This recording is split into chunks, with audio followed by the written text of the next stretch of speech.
Bonsoir à toutes et à tous et bienvenue dans cette édition à la une de l'actualité. Ce soir, élection législative du 31 juillet prochain, le Parti démocratique sénégalais risque d'y aller en rang dispersé à Rufisque pour cause. 2 commissions d'investiture avec chacune sa liste a vu le jour dans ce département.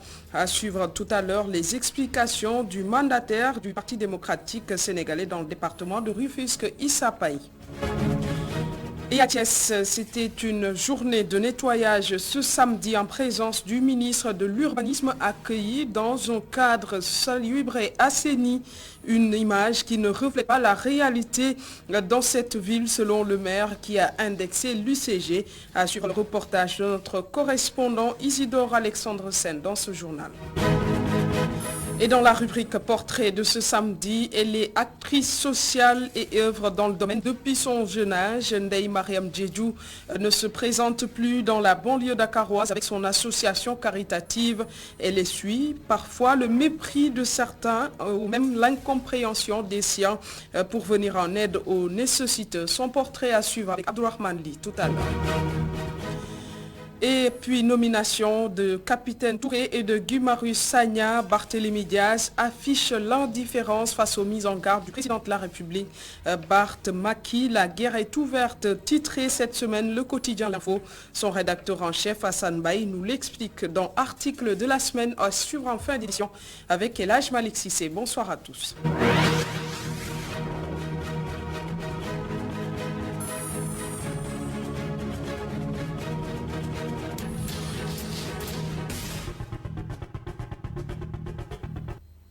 Bienvenue, le Parti démocratique sénégalais risque d'aller aux élections législatives du 31 juillet prochain dans la division à Rufisque. 2 commissions d'investiture ont vu le jour avec chacune sa liste et selon les partisans du président de la fédération départementale du PDS, seules les candidatures issues des 11 sections du département sont légitimes.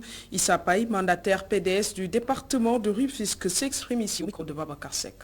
Lors de l'Assemblée générale d'investiture du 30 avril dernier, cette bande d'ex-militants du PDS, colistiers de Gumse Bop, se sont encore illustrés en faisant irruption dans une assemblée où ils n'étaient pas convoqués. N'eût été la clairvoyance et le sens de responsabilité manifeste du frère Daouda Niang, des coordonnateurs et responsables des 11 sections du département qui ont intimé l'ordre à leurs militants de vider la salle, le pire allait se produire. Ainsi, leur boulimie de destruction à l'intérieur du PDS serait assouvie dans notre propre permanence départementale. Ensuite, procéder en toute irrégularité des soi-disant investitures de personnes non militantes du parti.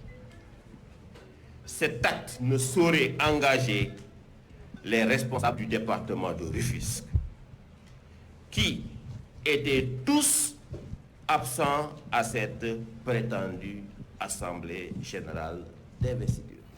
Et puis, journée de nettoyage de la ville de Thiès, c'était en présence du ministre de l'Urbanisme, du Logement et de l'Hygiène publique, Abdoulaye Seydou Sow. Seule fausse note relevée par le maire de la capitale du rail. Les responsables de l'UCG ont voulu montrer une image qui ne reflète pas la réalité dans cette ville pour, dit-il, les beaux yeux des autorités. C'est un reportage d'Isidore Alexandre Sen. Cette journée de nettoiement intervient dans un contexte de mise en place de la société de gestion intégrée des déchets. La 5e édition a été marquée par une forte mobilisation de la communauté.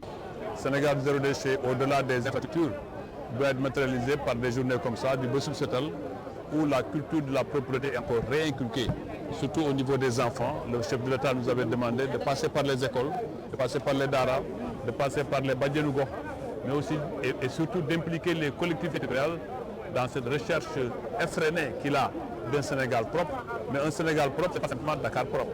un Sénégal propre, c'est toutes les villes du Sénégal propre.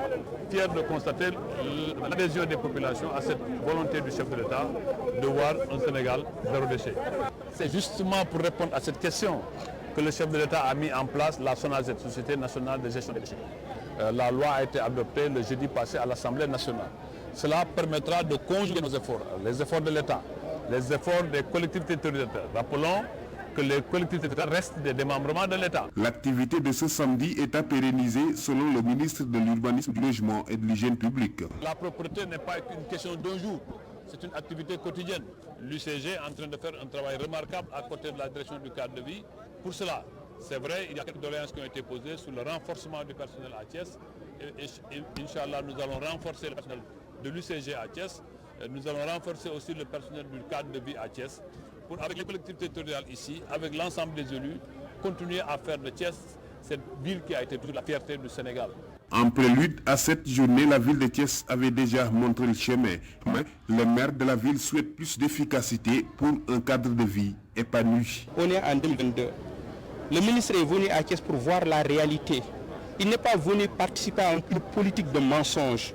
Moi, en tant que maire de Thiès, je ne peux pas accepter cela. Je veux voir la réalité de Thiès. Je veux que le ministre regarde, voit la réalité de Thiès. On n'a pas besoin de poser des bacs tout au long du trajet du ministre. Pour tromper qui? Pour tromper les populations? Ou pour tromper le ministre? Ou pour tromper le maire de la ville de Thiès? On trompe qui? Je dis ça, je pense que je n'ai pas aimé ça. J'aurais aimé que le ministre regarde Thiès telle qu'elle est.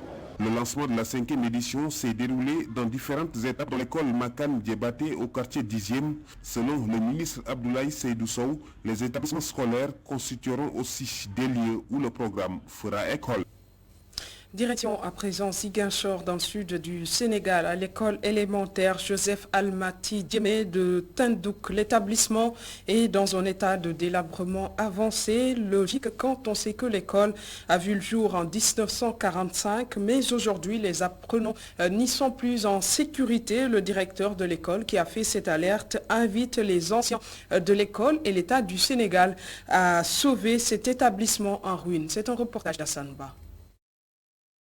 Murs fissurés, toitures dégradées, l'école élémentaire Joseph Almati Diémé de Tindouk ne tient plus. Cet établissement qui fait partie des plus anciens du Bouf est aujourd'hui dans un état de délabrement très avancé, d'où l'inquiétude du directeur. Je suis tellement inquiet de mon école parce que j'ai constaté que l'école a beaucoup de problèmes. Certains bâtiments sont vétustes, donc ce sont des bâtiments, des anciens bâtiments. Je veux que ces bâtiments soient réfectionnés. Je constate que les élèves sont en insécurité. Cette école qui a démarré avec 3 salles et aujourd'hui a 12 salles de classe et la plupart des bâtiments datent juste après l'indépendance. Le chef de village de Tindouk, Mamina Goudjabi, estime que les bâtiments ont déjà mis leur temps. Parce que c'est des bâtiments qui sont là depuis presque 12 après l'indépendance. Donc ça a fait plus de 30 ans, 40 ans. Et maintenant, on constate que ces bâtiments sont en train de s'écrouler. C'était au mois de novembre, lorsque nous avons constaté qu'une des classes, qui est notamment le CM1, veut céder, surtout du côté de la toiture. On a préféré évacuer cette classe-là pour la transporter ailleurs. L'association Honoro qui investit beaucoup dans cet établissement pour les réfections est en bout de souffle selon son président. Aujourd'hui, les anciens de cette école, la diaspora de Tindouk et l'État sont interpellés pour sauver l'école Joseph Almati Diémé. Aujourd'hui, nous lançons un appel en tant qu'anciens élèves, en tant que collectivité locale, pour qu'on puisse sauver l'école de Tindouk. Parce qu'il s'agit de cela.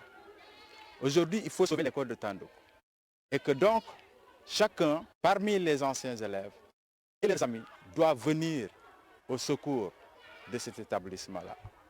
Mais l'appel aussi adressé à la communauté de Tindouk, aujourd'hui au niveau de la diaspora aussi, nous lançons un appel pour qu'elle puisse venir en aide. Il y a naturellement l'État. L'État peut, dans ces cas-là, venir au secours de l'établissement. Même si les ressources font défaut, la mairie de Mangoulok promet de faire un effort supplémentaire pour venir en appoint à cet établissement.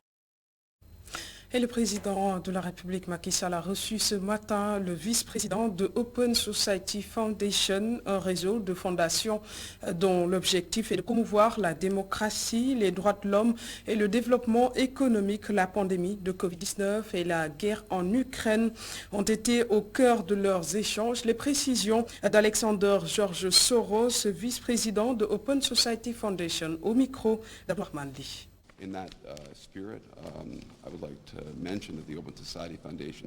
Dans le domaine de la santé, nous avons fait beaucoup d'efforts.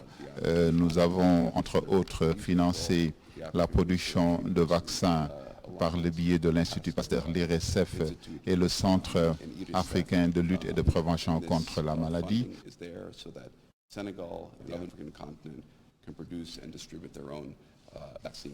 Notre activité dans ce cadre-là, ce n'est pas seulement pour permettre de gérer la pandémie actuelle, mais de nous préparer également aux pandémies à venir.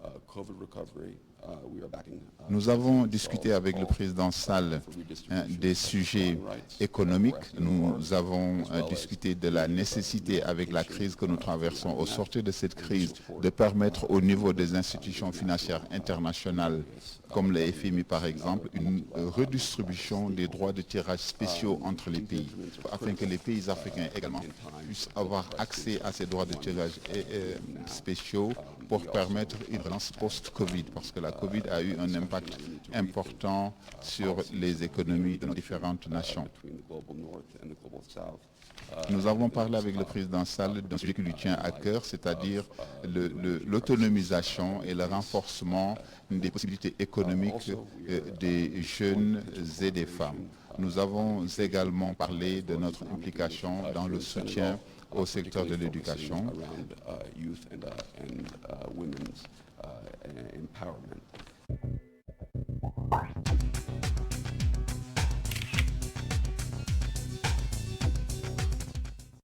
Œuvrer dans le social n'a jamais été une mince affaire et cette actrice du social ne dira pas le contraire. Elle s'appelle Ndeye Mariam Diédhiou et elle fait du social depuis son jeune âge. Aujourd'hui, présidente de l'association caritative Talla Loxo, elle souligne faire face très souvent à de nombreux obstacles, mais des obstacles qui n'ont pas pris le dessus sur son envie de partager, d'assister, de donner à ceux qui en ont besoin. Son portrait est dressé par Abdourahmane Ly.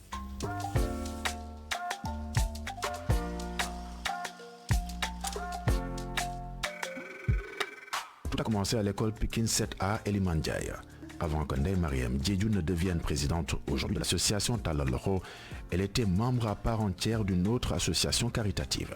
Une association essentiellement composée de jeunes, des élèves qui s'étaient portés volontaires pour donner un visage plus reluisant aux 36 écoles de ce département de Dakar. On a commencé à couvrir les 36 écoles élémentaires de Pikine.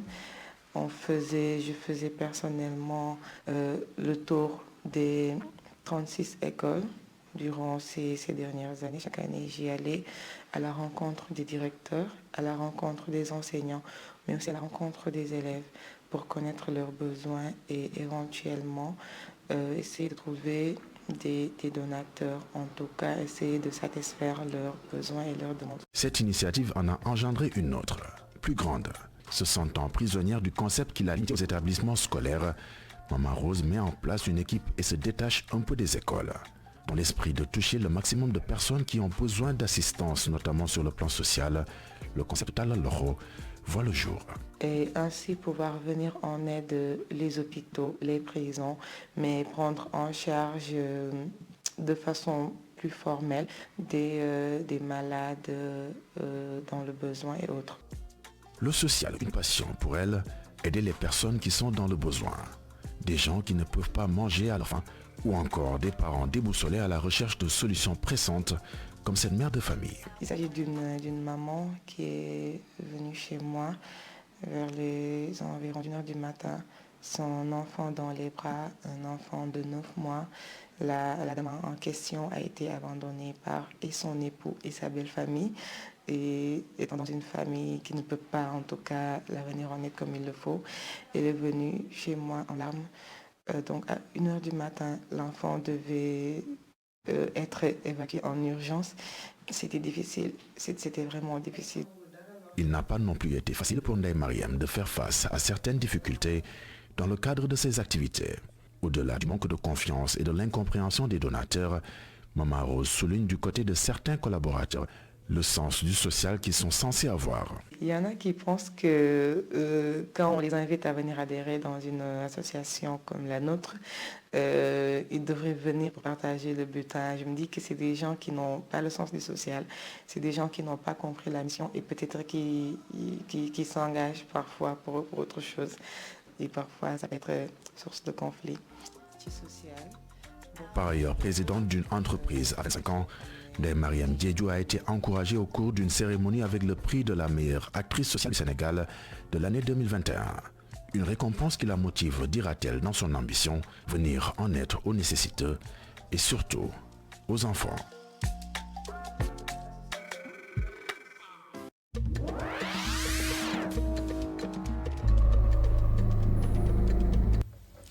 Et dans l'actualité ailleurs en Gambie, d'abord les pressions sur le gouvernement pour des poursuites contre Yaya Jammeh s'intensifient et au moment où le gouvernement gambien a jusqu'au 25 mai pour se prononcer sur les recommandations de poursuites contre l'ancien président, des organisations de la société civile réclament un procès. Cette semaine, c'est le regroupement d'associations de victimes, d'avocats et de femmes qui ont publié leur propre livre blanc dans lequel sont posées des questions aux dirigeants actuels de la Gambie, des interrogations concernant les conclusions de la commission qui a enquêté sur les crimes et violations perpétrés par l'ex-président Yaya Jammeh entre juillet 1994 et janvier 2017. Pour rappel, beaucoup d'organisations et associations de victimes soupçonnent le président Adama Barrow de ne pas vouloir appliquer les recommandations de poursuite de la commission d'enquête.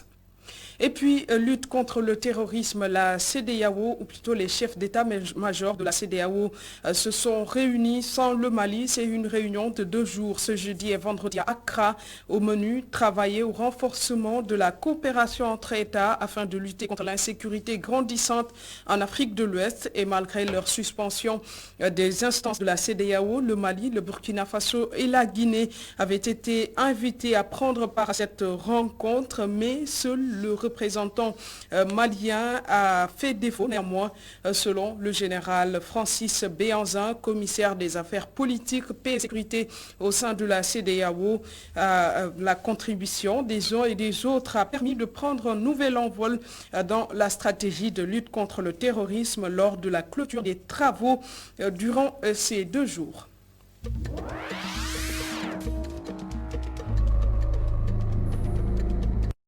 Article de la semaine ce soir, la polémique persiste après les nominations du capitaine Touré, conseiller technique en charge de la sécurité, et Guy Marius Sagna en charge des affaires sociales de la ville de Dakar. Le président de la République a recadré le maire Barthélémy Dias qui persiste toutefois et signe. Il n'exclut pas de saisir l'OIT, l'Organisation internationale du travail. Le sujet a fait la une du quotidien L'Info. Son rédacteur en chef, Hassan Bay, titre Barth Maki, la guerre est ouverte. Les précisions dans l'article de la semaine avec El Hadj Malick Cissé.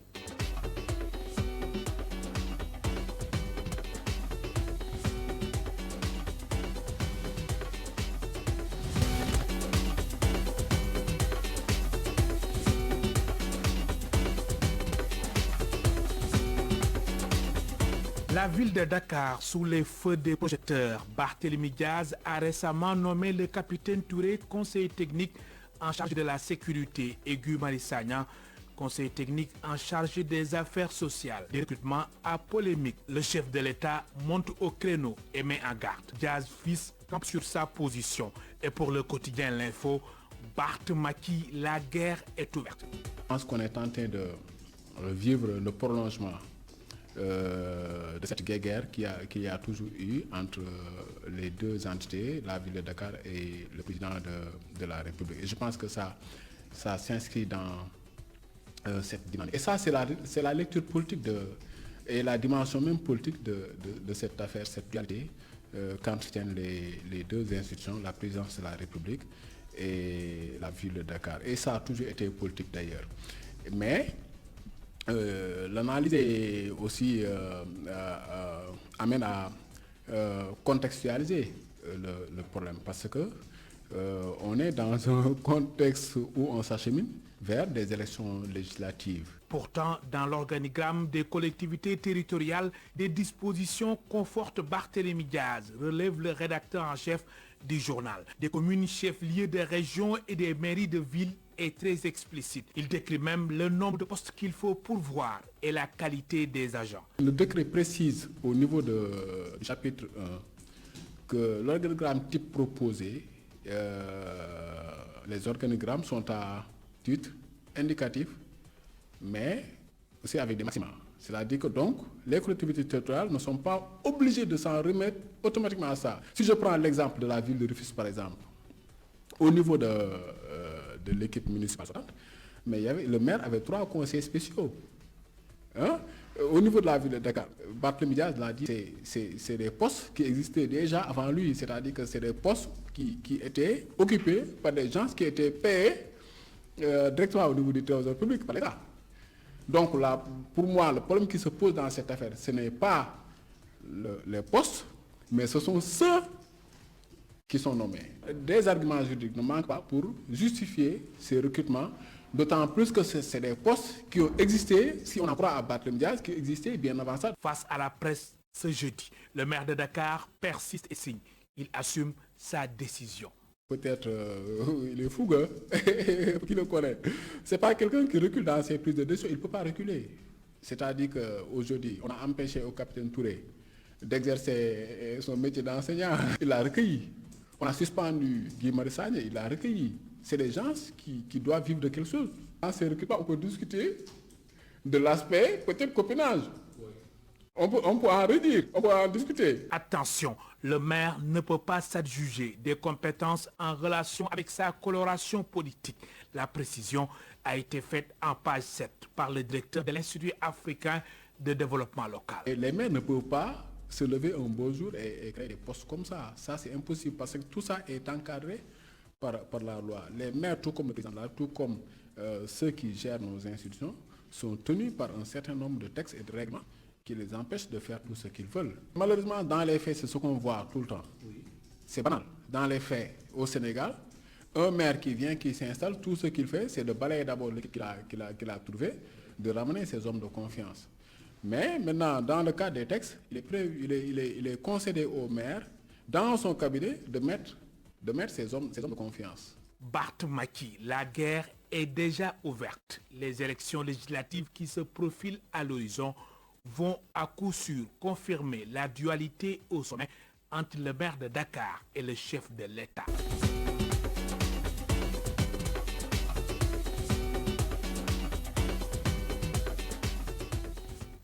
Et c'est l'article qui met en terme à cette édition. Merci de l'avoir suivi. Bonne suite des programmes sur ITV.